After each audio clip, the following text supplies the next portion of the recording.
After these events, King Xerxes honored Haman son of Hammedatha, the Agagite, elevating him and giving him a seat of honor higher than that of all the other nobles.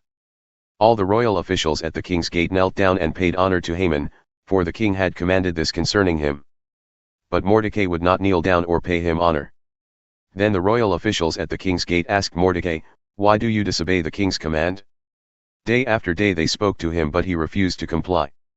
Therefore they told Haman about it to see whether Mordecai's behavior would be tolerated, for he had told them he was a Jew.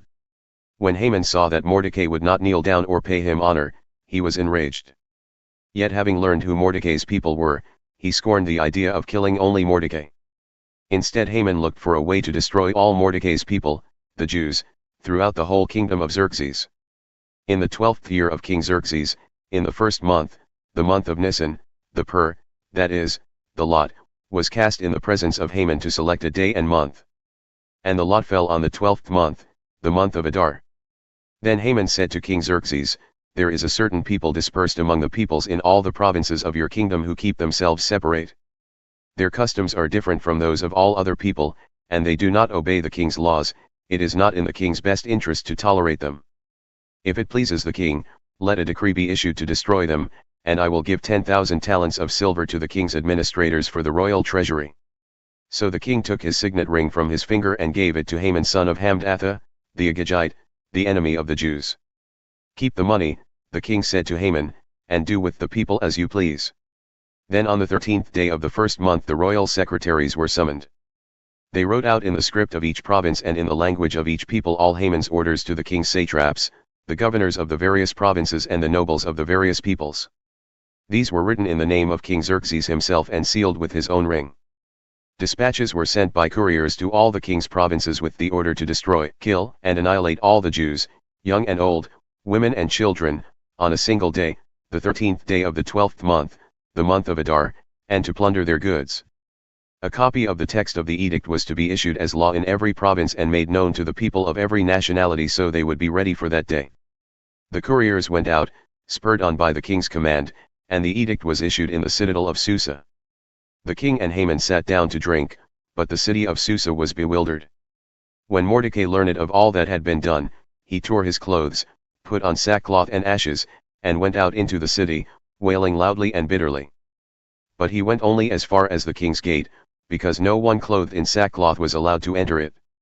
In every province to which the edict and order of the king came, there was great mourning among the Jews, with fasting, weeping and wailing. Many lay in sackcloth and ashes.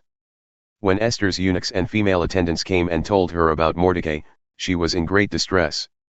She sent clothes for him to put on instead of his sackcloth, but he would not accept them. Then Esther summoned Hathach, one of the king's eunuchs assigned to attend her, and ordered him to find out what was troubling Mordecai and why. So Hathach went out to Mordecai in the open square of the city in front of the king's gate. Mordecai told him everything that had happened to him, including the exact amount of money Haman had promised to pay into the royal treasury for the destruction of the Jews.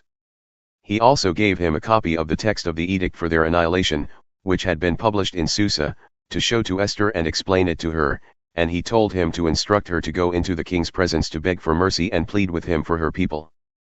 Hathach went back and reported to Esther what Mordecai had said.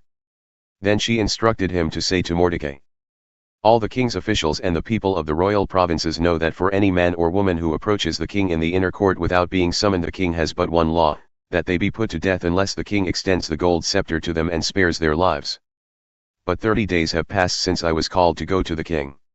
When Esther's words were reported to Mordecai, he sent back this answer, "Do not think that because you are in the king's house you alone of all the Jews will escape.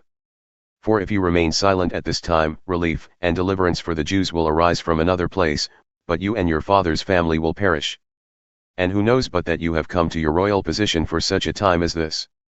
Then Esther sent this reply to Mordecai, "Go, gather together all the Jews who are in Susa, and fast for me.